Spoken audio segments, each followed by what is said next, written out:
All right, looks like we are live. Hello, friends. My name is Chris Presnell. I am an MMA media member and manager. I specialize in Asian MMA. I've been doing this whole thing for about 2 years now. Newer to the managing side, a little over 2 years for the managing. Welcome to the first episode of the MMA Eco Live podcast. Going to be talking all things Asian MMA, both just topics that are coming up, also to talk about fights coming up on the weekend, any kind of bits of like news that I'm hearing, from behind the scenes. Going to be sharing that here, and also in the live chat. You can also drop questions. So this is my first time doing this, but it looks like there's already a question. There's you find the live chat. Feel free to ask your questions. I will get those to the end at the end of our time. We will run about 30 minutes today. I'm going to keep this short for now since this is a new podcast.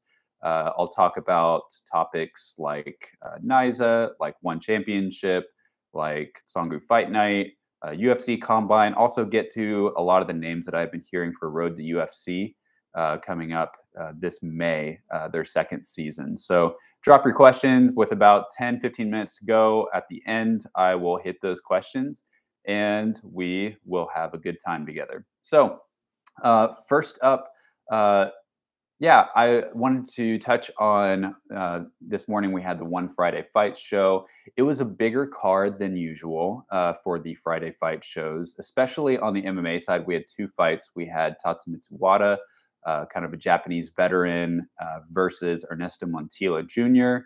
And then we also had Yoon Chong Min versus Kirill Gorobets. The Yoon Chong Min fight went a little bit pretty much how I thought it would go. I was a little bit surprised to see that he only got a split decision. Maybe there was something I missed, some bit of damage that Gorobets landed while I was looking away. But it seemed like it should have been a clean sweep. So I was really surprised to see that one judge gave the fight to Gorobets. But yeah, no surprises for me there. Also, Tatsumitsu Wada, he was able to just kind of cruise through Ernesto Montilla Jr. Too bad that I keep waiting for some of these breakthrough Filipino prospects to come up. We've kind of had a little bit of a first wave with a lot of the Team Lakai guys, and of course we've still got Stephen Lohman, who looks incredible. He's definitely a guy to be watching for. Probably going to fight for a title and One Championship later this year. But who else is out there? Waiting to see what kind of Filipino fighters can come up the ranks. I was kind of looking at Montilla Jr. He's I think he had a 10-4 record, something like that. So kind of back to the drawing board for him. Pretty outclassed by a much wiser, more experienced guy. So we'll just keep looking. If you are interested in Filipino fighters, I think there's 3 of them fighting at UAE Warriors 39 tomorrow morning. You've got, of course, longtime, really popular veteran Mark Striegel is fighting. You've got a couple other fighters that aren't as well known. I think there's a 1-0 flyweight or bantamweight girl. And then there's another guy on the card as well from the Philippines. But yeah, for that UAE Warriors card, it looks pretty good. You've got probably the standout fighter I would, encourage you to watch tomorrow is Hikaru Yoshino. He's fighting in the co-main event against Vinicius de Oliveira. Now, Oliveira is 17-3, and his last fight was for a title against Ali Taleb in UAE Warriors. So Hikaru Yoshino is a guy that I've been hearing about for a long time. I'm pretty good friends with a guy that manages him. So it's right on the line. Don't be surprised if you see Hikaru Yoshino in Road to UFC this May. It would be a really quick turnaround to see him make that, but he's definitely on the UFC's radar, and it wouldn't surprise me if we either saw him in like a non-tournament bout later this year if he can't make the tournament, or if we actually saw him in the tournament. So Hikaru Yoshino, definitely the name to watch tomorrow. Of course, in the main event with UAE Warriors, you've got Bagdos Oljobe.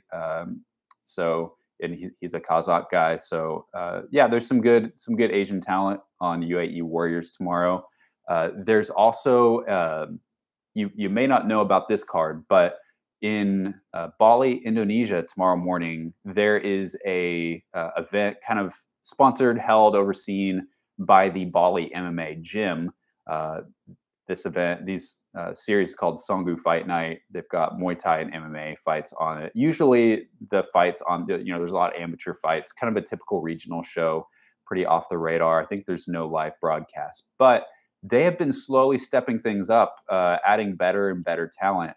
They've got a decent Indonesian fighter, Adi Parianto, in the main event.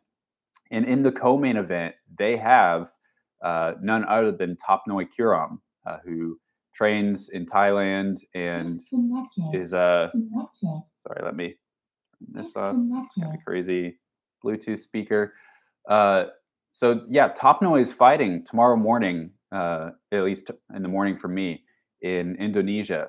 And it should be an easy win. It should be like one of the easiest wins he's ever had. I would expect. He's had a couple opponent changes. So his opponent now, I can't remember the guy's name just because he's had a couple opponent changes, but it should be an easy win for him. The guy's got a lot of fights, but I think he has a losing record. But if anything, just something to keep Tapnoi busy, something to keep him in the gym, training hard, continuing to grow. So probably won't see him in Road to UFC this year. I wish that he would be. I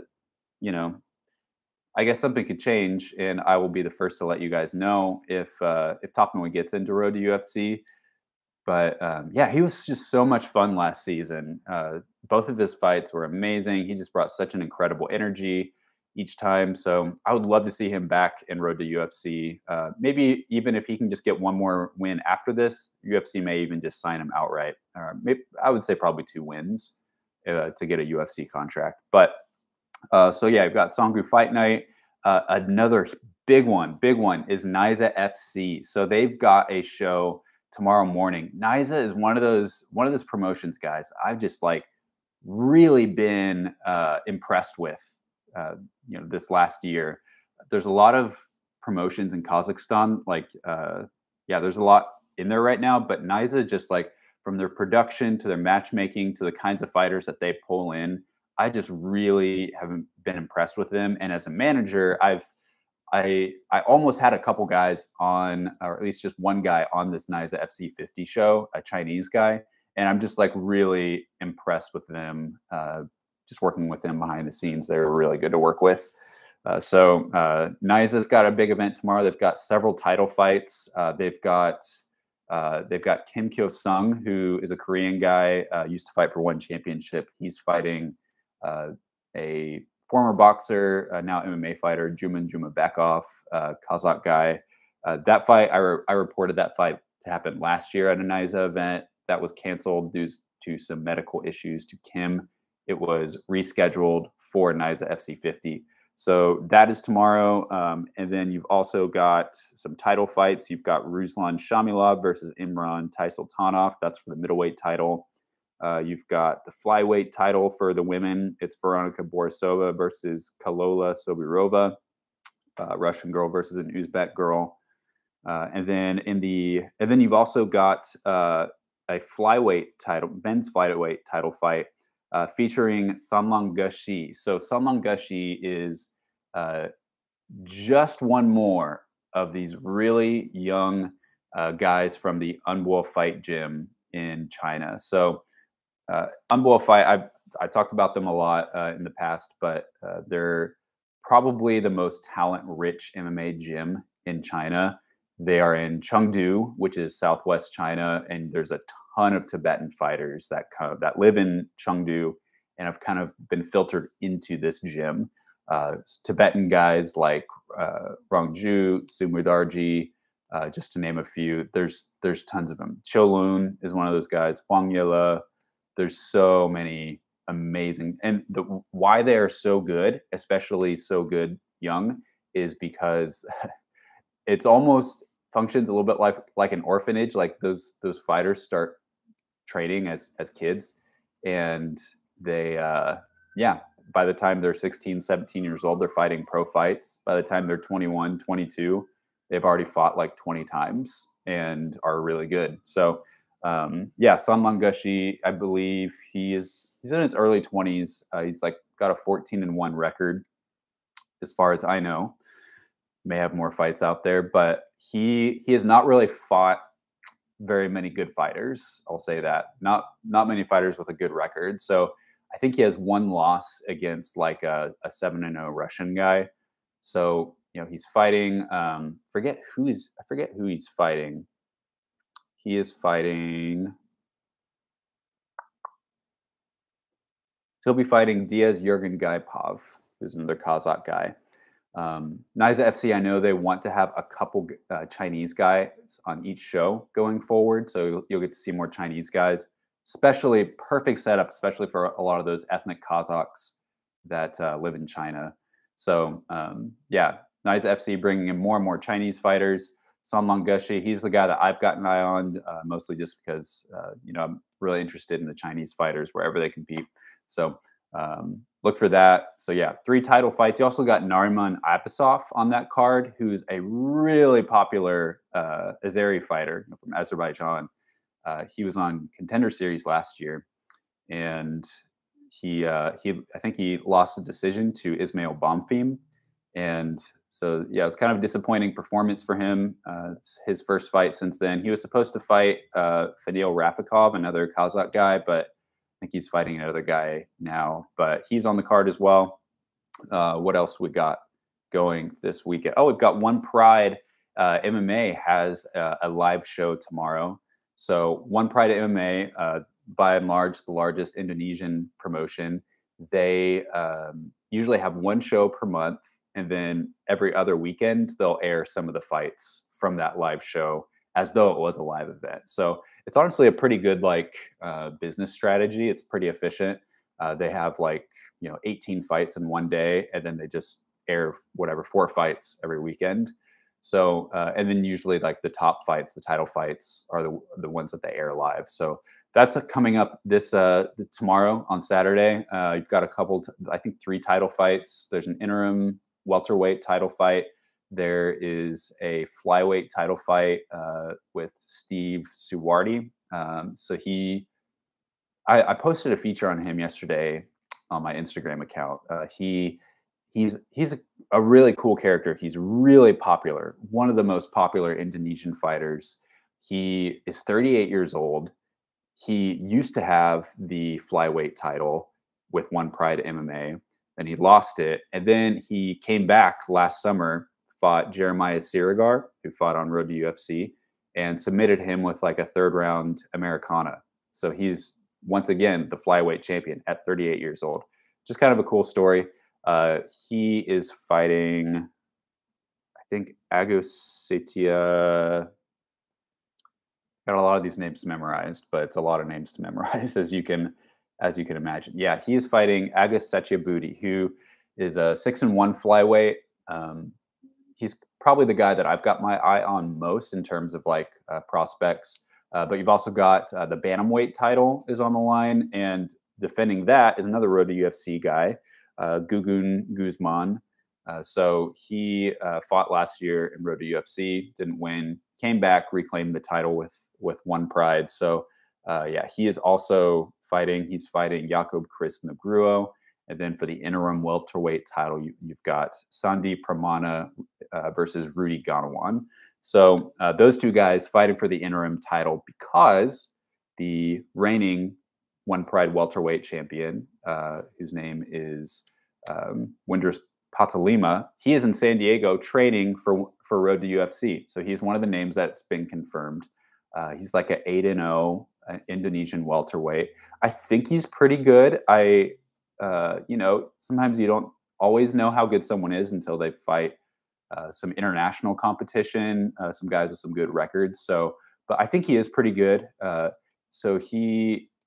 think he's going to be fighting at welterweight, and there is no welterweight tournament with Road to UFC this year. So he'll most likely be fighting in a non-tournament fight.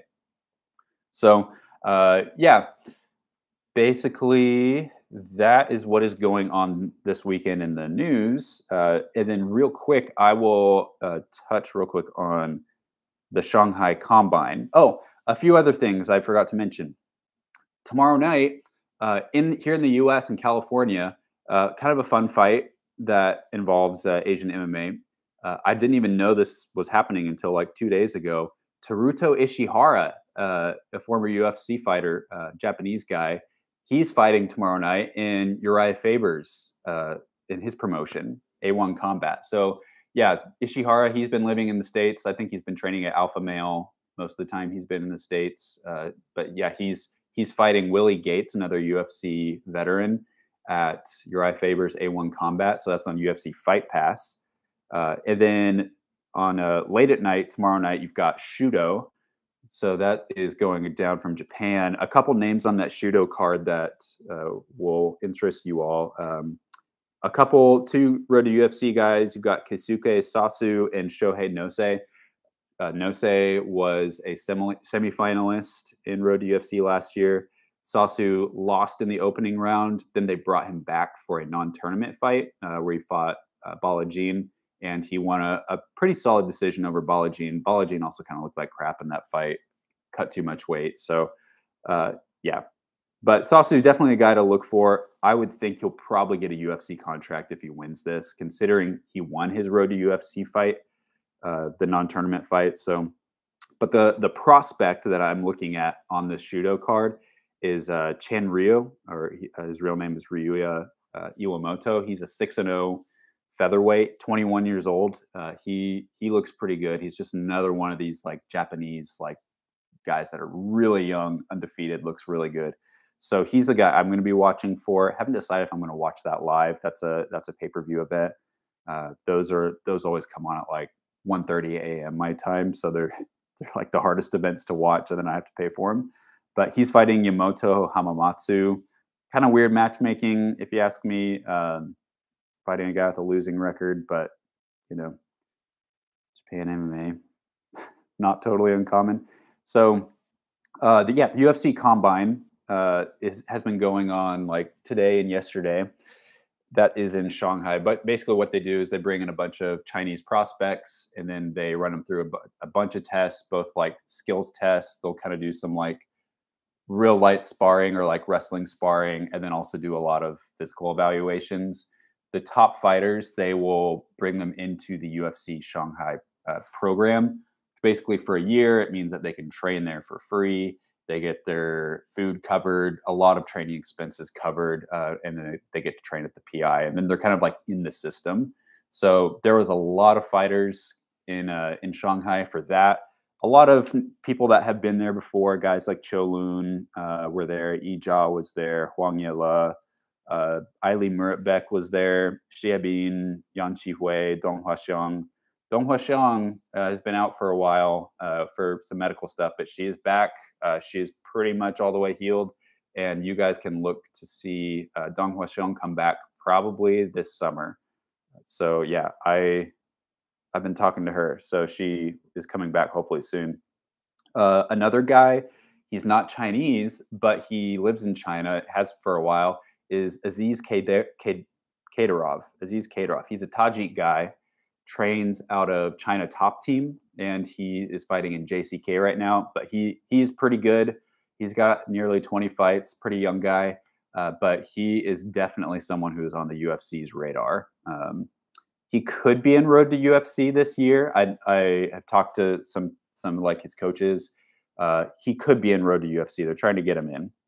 Another guy that was at the Combine, probably I think for the first time, was Yin Shuai. Yin Shuai won JCK in their whole tournament back in 2021. So he won their million kwai prize for going through their flyweight tournament. He's definitely on the UFC's radar as well. He was invited to be on Road to UFC this year, but he had to turn it down because he's already got like a seasonal contract with JCK. So JCK season should end in May. So it's just not enough time to be able to hop over to Road to UFC. But that's definitely the direction he wants to go. Also, let's see, Yang Lean was there. I think he's been there in the past. Yang Lean is another JCK fighter. Jin Yu Shiye, an E ethnic minority guy. I think the first time she has been here, Wang Song. Probably not a name. I'd be really surprised if you heard her name. I think she is a bantamweight, but she comes from a Sonda kickboxing background. She is managed by Paradigm. That's the interesting about her. She's like 1-0 in 1-0 in MMA, but she is managed by Paradigm. So they are trying to get her ready for, big fights. So yeah, I will post more photos and video on my social media from the PI. I know time has been flying by and trying to touch on a lot of topics. Hopefully some of those fights this weekend, some of those you're able to write down, pencil in some things.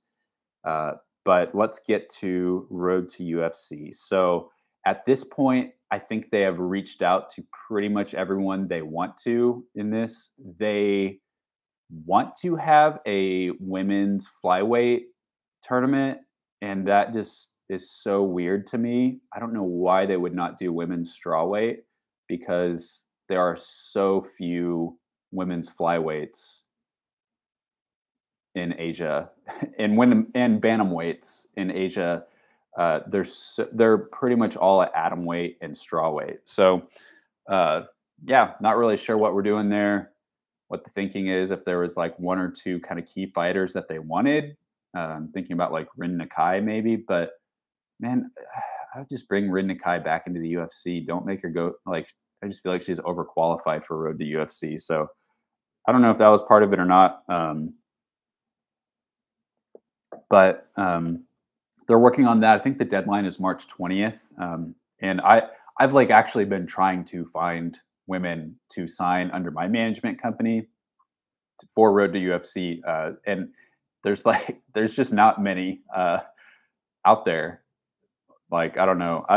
Yeah, looking at strawweights who might want to move up, but we'll see.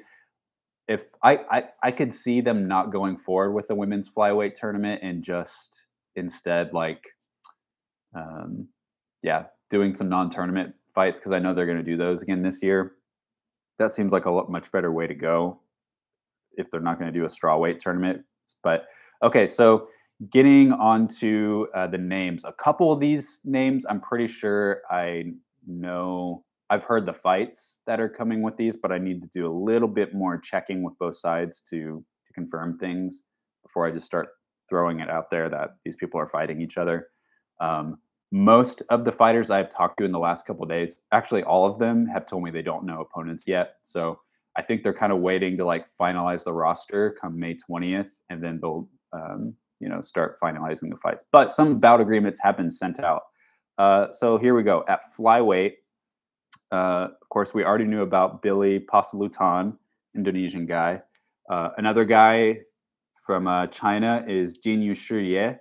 He's that guy I mentioned. He was at the UFC PI Shanghai. He is another Ambo Gato or Ambo fight guy. From South Korea, Lee Jung-hyun. Obvious choice. He almost fought at UFC Korea when that was a thing earlier this year. Didn't work out. Yeah, he's on the roster. Kind of an interesting one here, Mark Climaco. So he's an American guy, but he is, from originally, like, his family's from the Philippines. So he's fought for LFA. Kind of a weird, out of left field choice there to bring in an American guy to Road to UFC. But, I don't know if they're going to have any Filipino fighters this year. So kind of cool to have at least someone that can kind of fly that flag. Another name, this is not necessarily secret, but Sumit Kumar from India is going to be in Road to UFC with flyweight. Man, I don't know what they're thinking bringing this guy on. Sumit, let me just tell you guys, there is a lot of shady stuff that has gone on in Indian MMA. Not with all of it, not with organizations like Matrix Fight Night, as far as I know. They seem like a great organization, but kind of in some of the smaller level, there's a lot of fraud. There's a lot of like fixed fights. There's a lot of like show fights, a lot of weird stuff. I've been working with some of the guys from Indian MMA that are trying to put a stop to this. Tapology, we hired one of those guys to basically try to clean things up a little bit. So against like legit competition, Sumit has a 4-0 record. If you count some of the fake fights, he's like 8-0. But I think his combined record of opponents that we're counting on Tapology, they're all 0-0 guys. One of them was 0-1. And like, it's not to say Sumit doesn't have talent. He's a really athletically gifted guy. He's trained at a lot of top gyms in the U.S. Trained at AKA a lot. But gosh, this is a bad look for the UFC to bring him on. So I guess we'll see if he gets like absolutely destroyed. I know a lot of people are not happy about this, but interesting choice. We'll see. Also at flyweight, this is previously announced Ronald Siahan, undefeated Indonesian guy. This one I have not personally been able to confirm, but I've just heard this over and over and over from people that I know and trust. Ray Tsuruya, a Japanese undefeated guy, fighting with Iridium Management. He should be on the flyweight roster. So that's like what, 6, 7? So probably just one more flyweight than I announced. The rest of these weight classes I don't know as much about.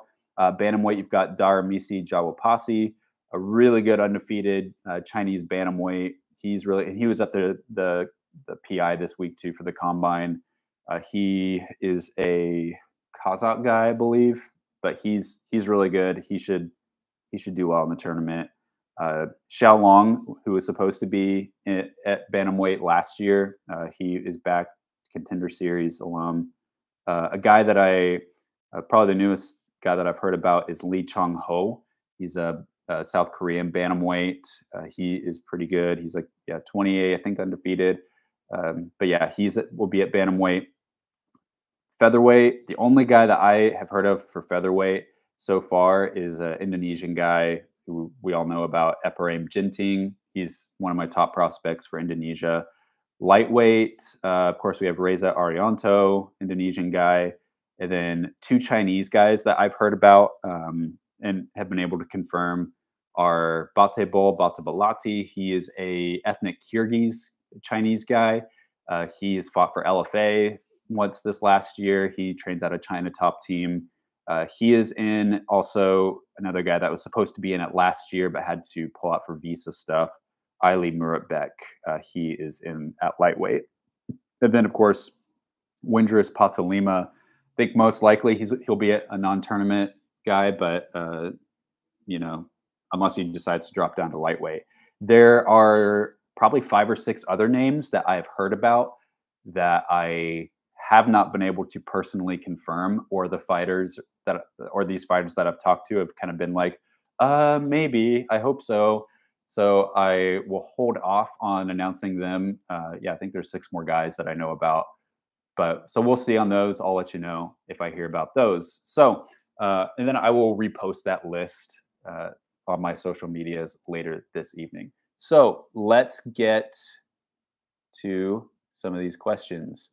What are your thoughts on a lot of the fans and media making fun of the construction of the PI in 2001 when Chinese fighters went 0-41? I'm not sure what that means. Construction of the PI in Shanghai. Yeah, I mean, like, I don't know if I know what you're talking about, like the actual construction or like the building of the PI. I know for a while the PI was getting a lot of flack just because of a lot of Chinese fighters losing, right? They're in like Contender Series. They went like 1-5, but the only guy winning was Mahashate. So I mean, we have to have a long-term perspective on this. The UFC, this is the first time they're doing something like a combine. There's a lot of really good Chinese fighters out there, but it's still a developing market. I'll be the first to say that. And it's gonna take many years before they have a flow going and before they really have built up like, okay, we have some experience. We've worked out a lot of the biggest kinks. It's gonna take a while, and until then, until they're just like cruising, clicking on all levels. Like there's going to be a lot of losses. There're going to be a lot of learning moments, and they just have to keep putting their best guys against international talent, seeing how they do.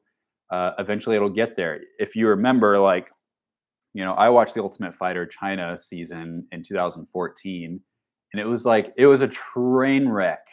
None of those guys were like that good. You had Ning Guangyou and Zhang Lipeng on there, and they did like okay in the UFC. Both got cut, but like, but you have to go through all the levels of development before you're like a worldwide powerhouse. And no one would have ever said like in 2019 that we would have had a Chinese UFC champion. Did she get a lot of shortcuts to the title? Probably helped fighting at home in China too. But she's back. I mean, she's proven that she is a top strawweight. Zhang Wei Li, like, she can hang against the top competition. So like, I think you have to look at things with a big picture, see where we've come from. Been consuming a lot of MMA media since I'm new to MMA. Are you and Drake the best sources to look for Asian MMA? I only know about UFC, but looking to learn more. Yeah, Drake especially for like Drake has a podcast for Japanese MMA. I think they mostly cover Ryzen. He mostly covers Ryzen, but yeah, Drake's a go-to guy for Japan. I definitely wanted to shout them out, but South China Morning Post, they have the corner on One Championship. So those guys, don't have enough good things to say. Too many good things to say about South China Morning Post. Give them a follow.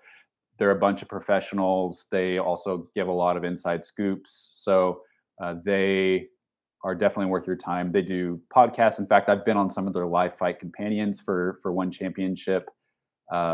Also, John Hyung Ko, he is definitely like probably the prominent South Korean media member. And again, not enough good things to say about, or I get that switched around. Too many good things to say about John. He has given me personally a lot of opportunities. He's probably the reason why I'm on this podcast. He DM'd me a little while ago and he's like, dude, why have you not started an Asian MMA podcast?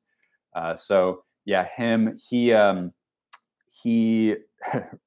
tweeted today about he was like, South Korean MMA is basically imploding. Sad to see how much corruption there is. At the right time, I'll say everything. So he doesn't necessarily like report a lot about or like talk about Korean MMA in real time, but he knows what's going on. So yeah, every once in a while, I think he was the one that broke the news of Road to UFC even happening last year. So yeah, he's a good guy to follow.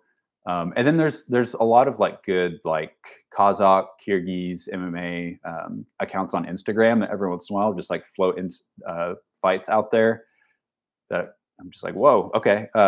They earlier this week, it was Jack B. Jack on Twitter or TikTok posted the Mahashate versus Vladislav Borshev fight earlier this week.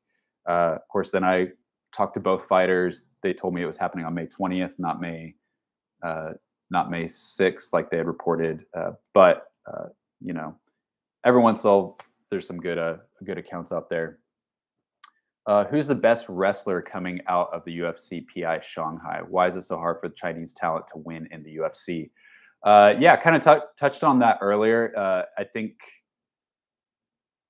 a lot of first question, best wrestler, I would say Ali Muratbek or potentially Yi Jia are really good wrestlers. This guy coming up, Dar Misi, or sometimes he goes by Darman. He is really good. I posted a video on my Twitter of him wrestling this week. Golly, he's just like running circles around people. He's really young. Kazakh guy. Ali Muratbek is another Kazakh guy. Most of your really good wrestlers are going to be from a lot of those Central Asian minority groups, Kyrgyz, Mongolians. Balajin is a pretty good wrestler. He's a Mongolian guy. But yeah, why is it so hard for Chinese to win? Think about like, what does it take for a country to develop a good MMA process and ecosystem? it all starts at the gyms, right? You got to have good gyms. You have to have good coaches at those gyms, coaches that are not only specialists in one area, but you have to have good coaches that can help you with strength and conditioning. You have to have good coaches that can prepare you to fight in the UFC against any kind of competition. Asking the question, how many black belts in jiu-jitsu do you have in a country? Those things matter. For a while, the coaching was adequate to be successful domestically, but yeah, just a lot of things like wrestling, the strength and conditioning was lagging behind for so long, and those things are changing. But guys, it takes a long time for like nationwide for there to be really good coaching and good teams. So you have good gyms like China Top Team on Will Fight's pretty good. um, Long Yun MMA is pretty good, but like part of why the UFC wanted to come with the PI to Shanghai is to fill out some of those gaps, where they could bring in some more coaches, really just like pump some like strength and conditioning, dieting knowledge into just like, where Chinese fighters could just maybe even train there for a little bit, and then that knowledge could go back to their home team. So it's getting better, but it still has a little ways to go. You see a lot of guys successful at the regional level and then kind of drop off a cliff once they go to Contender Series or the UFC. So it'll take time. You think about like England. It used to be that like if you wanted to beat a British fighter, just wrestle him. So like all these American wrestlers would fight British guys and out wrestle them. Now there's a lot of really good wrestlers in England. You think about like Jake Hadley. And a lot of that is when you have British fighters that will come and like train in the States and then go back to England, start their own gym. So you're having some of that in China, like Ning Guangyou, who won the Ultimate Fighter China. He runs his own gym. I bet you someday we'll see Li Jingliang do the same thing, or Zhang Wei Li. They're going to start their own gyms or coach at some of these gyms.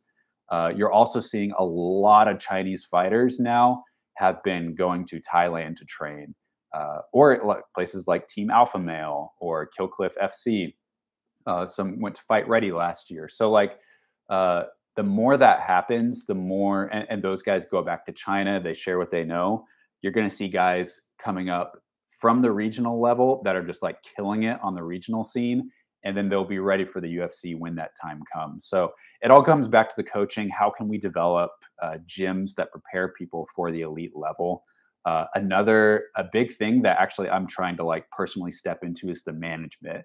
So if like the way that a lot of management works in China is that these fighters don't have like a dedicated manager. Their coach is kind of their manager. So the coach will, the promotions in China reach out to the coach. Then the coach tells the fighter, this is when you're fighting. Whereas like in the US, other parts of the world, the manager directly negotiates with the promoter and then can get them fights in different parts of the world.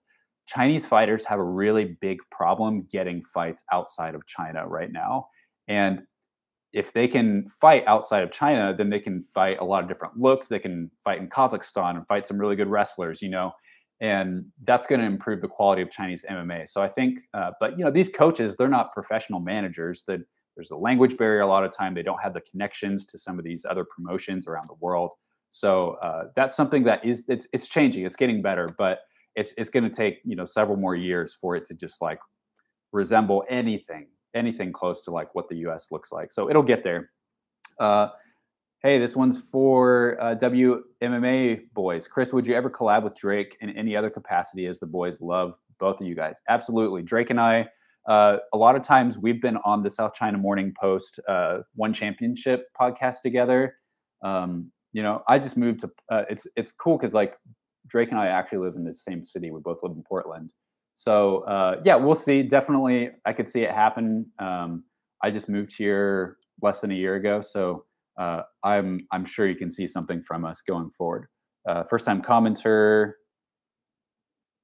long time admiring your work. Thank you for that. Love your stuff. Very well researched and valuable. MMA's landscape that is just humorous and hot takes. So thank you, Chris. Thank you. Yeah, I appreciate that a lot. don't want to be offensive. Why is it hard to find good coaches? Yeah, I touched on that. Why most of the successful fighters there like to travel to US or Thailand to get better training. And then you also ask, can the Shanghai PI help these Chinese fighters get high quality training? Yeah, absolutely. And the Shanghai PI, that's not necessarily in its final form either. They have some good coaches there, like really good coaches there, but they're still learning, and they're still figuring out like who needs to be here, who needs to be coaching. I got nothing but good things to say about the coaches there. I think they are like absolutely killing it. They have a hard job, as most of those coaches are from outside of China. So they have had so much to learn. I've lived in China, if you didn't know that, and I can only imagine like how hard it is to like coach a room full of Chinese fighters. So when you don't speak the language, but they have an incredible team. They're doing great things. They're still evolving. They've only been around since 2019. So give them more time. Finding high quality coaches. There are a lot of great coaches, but maybe not for like elite level, like UFC level MMA. So, and these guys come from kickboxing, Sanda backgrounds. So, they're able to coach in a lot of things, but like no coach is supposed to do absolutely everything. The strength and conditioning, able to help you psychologically prepare for, UFC fight, translate for you, all these things. Like they are really helpful and can help you with certain things, but I think we just have to have a flow of like, fighters fighting at the elite level, training internationally, coming back to China, reinvesting in the scene, and that happening over and over. Chinese MMA just has not been around long enough for that to happen a lot. Let's see. Difficult to find talent from China, 185 and above. Yeah, it totally is. You got Zhang Mingyang, who is fighting in the UFC 205 division later this year. He's good. Who else is there? There are some good. There's some guys with some potential that I think just need better coaching. To be honest, I wish we could get more of those guys at the Shanghai PI, but yeah, it's just not out there right now. Like I'll tell you, like living in China, I'm 6'1", and I was a head taller than like 95% of the people there. So there's just not, and then when it comes to like getting training partners that are the same size, and like, and just thinking about how big your pool of fighters, 185 and above, have to be before you have like even just one or two potentially elite level guys. It has to be really big. So I think it'll be pretty rare going forward that you see some of the bigger guys from China. Another question about collab from Drake. Yeah, hope to see it. Speaking of UFC in Shanghai, do current fighters like Song Yadong and Zhang Weili, did they have to try out for the UFC Combine? They're able to trade it? No, those guys can blow in and out of there at will. Yeah, they're lifelong members there. Road UFC fighters get better contracts than Contender Series. I've heard from Dan Tom and Heavy Hands podcast that Contender Series has really low paying contracts. Yeah, I think I'm not sure if it's 10 and 10 or 12 and 12. It is like 12,000, 10,000 to show, 10,000 to win. But Contender Series contracts are around that, basically like the lowest level UFC contracts. Last year, I heard from another manager that managed a couple guys in Road to UFC that the tournament fights were like 9,500 to show, 9,500 to win. I didn't see any of those contracts, so that's just what I heard from a manager. But those were the tournament fights, and then if they win, it was something around like 25 to show, 25 to win. So they are much better. They are much better than Contender Series fights. That is really good to hear that they are starting these guys off at better contracts, and they should, because they've had to go through this tournament. They've been fighting some elite guys in the tournament. And fighting 3 times in less than a year. So yeah, they deserve better contracts than Contender Series. So yeah, they're pretty good. I don't know if it's the same this year, but yeah. Follow you on IG. How do you deal with all the racism that some people put in your comics? Yeah, there's a lot of racism, and it directly goes against everything I stand for. A lot of times, I just delete them, block them, move on. Uh, I don't have the energy to respond to every single racist comment. Obviously, as you can tell, I am not Asian. I will never pretend to be. One guy even joked like, "You should call your podcast like White Guy Talks Asian MMA." Thought that was hilarious. Uh, but part of part of like why I wanted to get into Asian MMA is not to like pretend like I'm an Asian guy because I can never be, obviously, but like uh, for people English speaking people in the States, especially you know white people, whoever. I'm not saying all white. I know this gets into tricky territory, but I wanted people to see someone in the U.S. that had experienced both cultures and been like, hey, like, we don't have to be racist. These guys are cool. I'm like, if you all really knew who some of these like fighters are, you would fall in love with them. They're the coolest.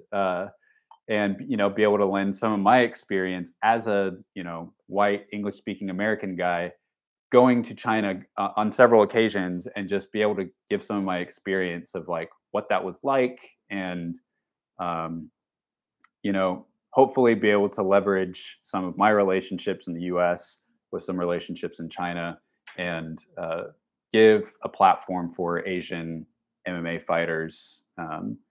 There are some amazing people in Chinese MMA media that are doing that as well. And so like, I'm not trying to do everything, but like, yeah, the racist, people try and say there isn't racism against Asians in MMA, but it's literally everywhere you go. It's everywhere I've gone, I've seen it. And uh, I I was on a podcast recently with John Hyun Ko. It was the last One Championship Amazon Prime event. There's some like really really racist things against like Zhang Wei Li and Chinese people. Like they should cut all Chinese fighters, like things like that. And John, I was kind of just like, since John was the Asian in the room, I was kind of just deferring to him, seeing how he would handle things, letting him take the lead on that. And he handled it like a pro.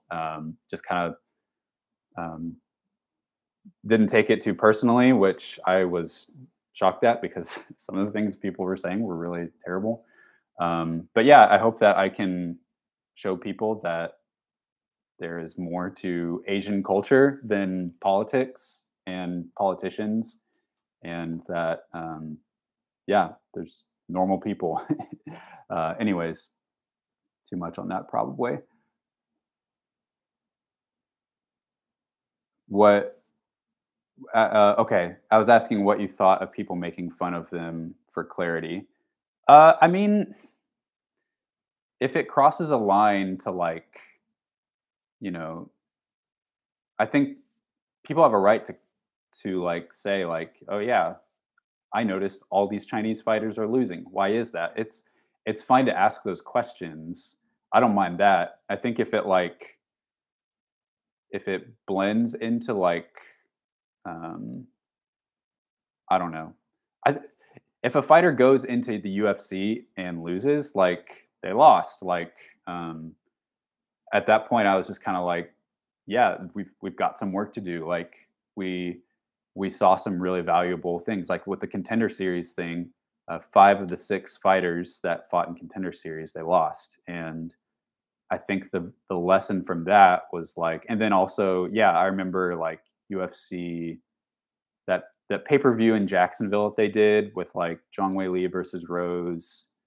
I think Rong Ju. There's a couple Chinese fighters on that card, and they all lost. Yeah, 2021 was a bad year for China, and I don't know if they went 0-41. That seems intense. I may have to look that up, but yeah, I think it showed some areas for improvement. For example, I think the experience of flying to the U.S. and fighting, that was part of it, and so We need to get more of that shared knowledge. They're going to figure out how can we overcome the time difference if there's a food thing that comes up. They'll figure that out. So we have to have those experiences where we go quote 0-41. We have to have those experiences to know how to get better. So good learning experience, definitely. Do you think Black Tiger MMA is an elite gym in Beijing? I mean, they've produced Zhang Wei Li, so they definitely have some good things going. There's a couple other fighters that they have more on like the medium to lower levels that I think are good. I can't place them off the top of my head, but I've seen some of their names on like JCK events. We'll see. It is interesting when a fighter just like they crank out one fighter that's really elite, and then that's kind of their banner carrier. So I'd like to see some more coaches go there. I'd like to see them up their game with coaching, but I think it's a good gym for sure. Speaking of Zhang Wei Li, she's actually a part owner of Black Tiger. Yeah, in reference to you saying she'll open up her own gym. So yeah, there you go. Didn't know that. So could be likely we see her go back there and coach. That would be awesome.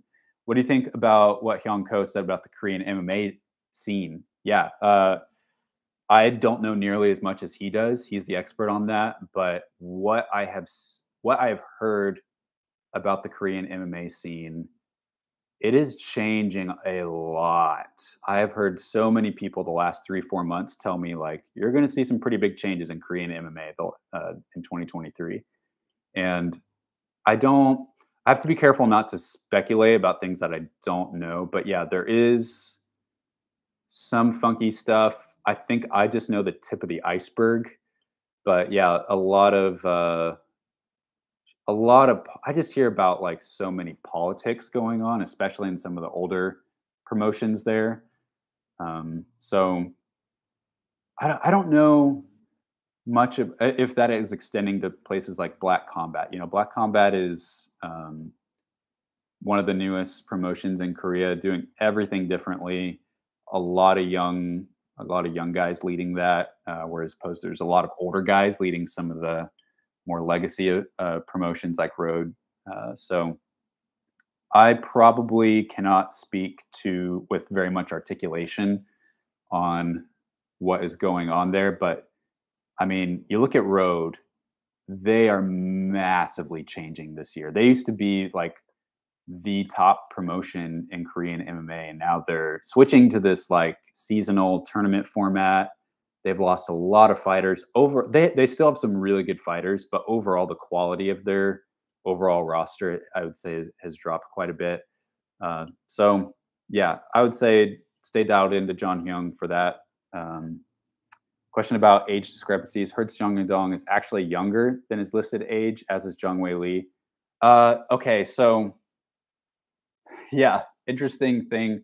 And if there's a Chinese person that wants to correct me or set me straight, totally open to do that. But like, so when I was in China, I remember some people telling me that like when a kid is born, they are 1 year old because they've already been alive for longer than for whatever 9 months. And so sometimes I've heard people say that they are 23, but they're actually 21. So I don't know how like across the board or like official that is, or if that's just how people refer to themselves. This is white guy covering Asian culture. Like, look it up, ask your local Chinese friend about that. But that may be what you're talking about. What are your thoughts on the Migu deal? Is it true that it is way cheaper than the UFC pay-per-view? That's a good question. I need to look into that. Migu, from what I can tell, they're doing a lot of really good stuff. They're really hardworking. They're putting out tons of workout videos. They are filming stuff at the UFC PI. They have little shows where they talk about things and they break news.